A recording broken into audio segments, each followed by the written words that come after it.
মোহতারাম মাওলানা বাংলার সুন্নত কণ্ঠস্বর হযরতুল আল্লাহ হযরত মাওলানা মুফতি আল আমিন সাইফি চরমনায় হযরতের রক্তে জিগার বাংলার বিপ্লবী কণ্ঠস্বর তিনি আলোচনা করবেন। বেঁচে থাকলে আপনাদের সাথে আবার 16ই ফেব্রুয়ারিতে ধরারি মাদ্রাসায় দেখা হবে। ও ভাই আজকে আজান না ভাই,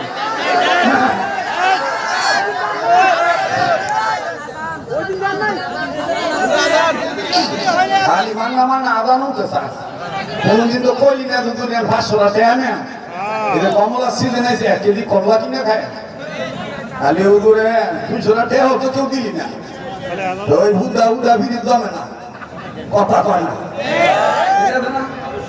আমি কষ্ট কেমনে দেখতেছি গা বাবা আমি মুসলমান কোন বাবা কত খেদমত করছি।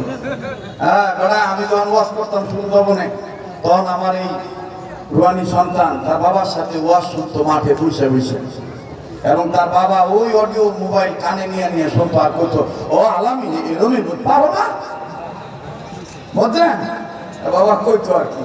তো সেখান থেকে ছোটবেলা থেকে আমাদেরকে মহব্বত করতো। আলহামদুলিল্লাহ এখন সারা বাংলাদেশে একটা ভিন্ন কণ্ঠের অধিকারী, কথা কোন ঠিক কিনা?